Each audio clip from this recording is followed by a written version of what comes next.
रामपुर नाम के एक गांव में राधा और रिंकी नाम की दो सहेलियां थी। दोनों की दोस्ती बहुत ही ज्यादा गहरी थी। दोनों हमेशा साथ ही खेलना, कूदना, पढ़ना और लिखना साथ में किया करती थी। रिंकी, तुम तो जानती ही हो ना कि अगले हफ्ते साइंस का एग्जाम है और मैं साइंस में कितनी कमजोर हूँ। अगर मैं फेल हो गई तो इसमें रोने की क्या बात है? रिंकी, मैं हूँ ना तुम्हारे साथ, अच्छे से पढ़ाऊंगी और तुम अच्छे नंबर से पास भी हो जाओगी।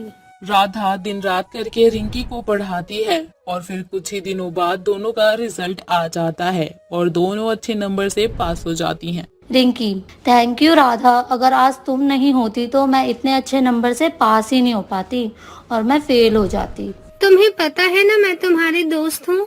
दोस्ती में no thank you no sorry. ऐसे ही देखते देखते दोनों बड़ी हो जाती हैं और फिर दोनों के माता पिता दोनों की शादी कर देते हैं। राधा की शादी एक मिडिल क्लास फैमिली में होती है और रिकी की शादी काफी अमीर घर में होती है। राधा जब ससुराल में जाती है तो उसकी सास कहती है, आओ बहू, तुम्हारा इस गरीब ससुराल में स्वागत है। सौरभ और बहू अपने रूम में जा और आराम कर, बहुत थक गए होगे शादी की भागदौड़ में। सॉरी राधा, तुम्हें मेरी वजह से छोटे से घर में रहना पड़ रहा है। अरे आप ऐसे क्यों कह रहे हैं? मेरे लिए तो ये घर महल जैसा है। मुझे तो बस आपका और माँ जी का प्यार चाहिए। राधा का पति एक छोटे से कंपनी में क्लर्क का काम करता है, तो वहीं रिंकी का पति इंजीनियर होता है और वो बड़ी कंपनी में काम करता है। अरे मैया, कितनी गर्मी हो रही है। इस हाथ के पंखे से हवा करते करते ना तो मैं थकी गई। राधा आती है और कहती है, क्या हुआ माँ जी? आप खुद से क्यों बात कर रही हैं? कुछ नहीं बहू, गर्मी ने तो बुरा हाल कर दिया है। तो क्या हुआ माँ जी? गर्मी है तो कूलर चला लीजिए।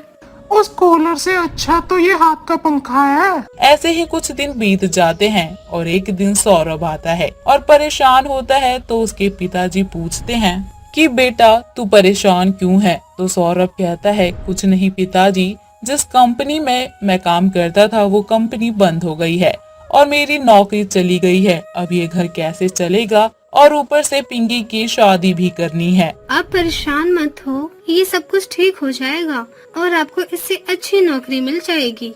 लेकिन तुम तो जानती हो ना, आज के समय में नौकरी पाना कितना कठिन हो गया है। मुझे तो यह नौकरी भी इतनी मुश्किल से मिली है। राधा का ससुराल तो पहले से ही गरीब था और सौरभ की नौकरी चले जाने के बाद तो उनके घर में और भी ज्यादा तंगी आ जाती है। अरे भगवान, कितने मच्छर हैं। ना तो दिन में सोने देते हैं और ना रात में सोने देते हैं, ऊपर से इतनी गर्मी। क्या हुआ, क्यों बड़बड़ा रही है? पिंकी कहती है, माँ इतनी गर्मी है और ऊपर से ये मच्छर सोने नहीं देते। ये लो पिंकी, तुम ये चादर ले लो, ये काफी पतली है तो गर्मी नहीं लगेगी और मच्छर भी नहीं काटेंगे। अरे जी उठ जाइए, कब तक सोते रहोगे?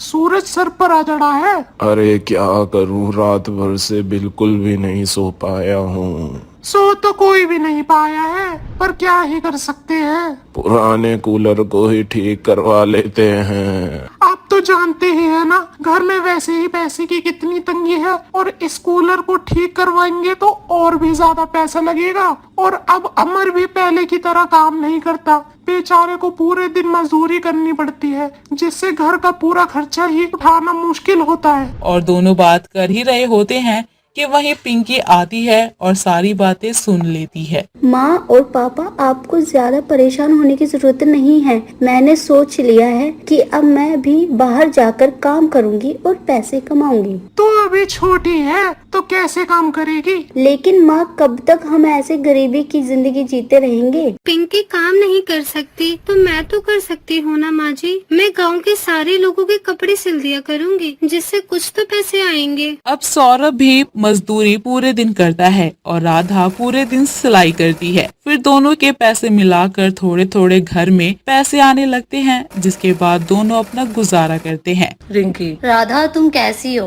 अरे रिंकी, तुम यहाँ कैसे अचानक से? अरे तो क्या हुआ, मैं अचानक तुझसे मिलने नहीं आ सकती क्या?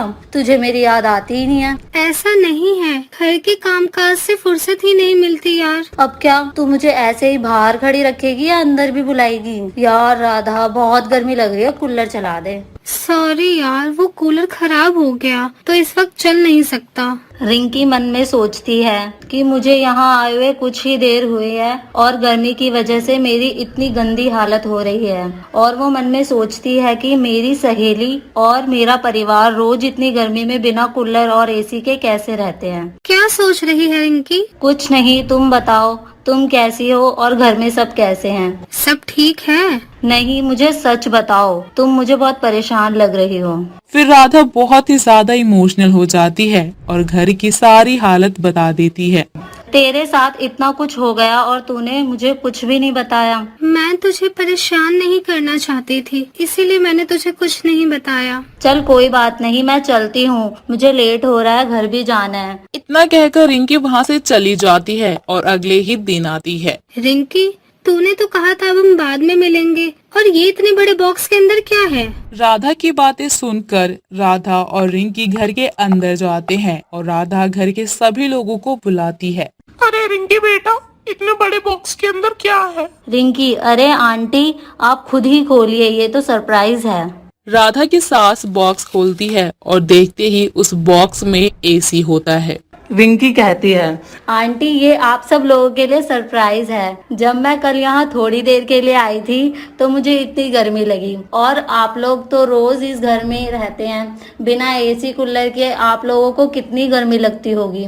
तो मैंने सोचा इससे अच्छा गिफ्ट आपके लिए क्या ही हो सकता। Radha, thank you so much यार, इतना समझने के लिए। रिंकी, तुमने ही कहा था कि दोस्ती में no thank you no sorry.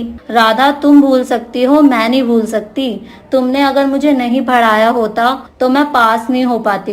तुमने जो मेरे लिए किया है उसके सामने तो ये कुछ भी नहीं है। फिर राधा और रिंकी एक दूसरे से गले मिलते हैं और इन दोनों की दोस्ती को देखकर सभी घर वाले इमोशनल हो जाते हैं। फिर रिंकी अपने हस्बैंड की कंपनी में राधा के पति की जॉब लगवा देती है। फिर दोनों सहेलियां अपने अपने घर में खुशी खुशी रहने लगती है।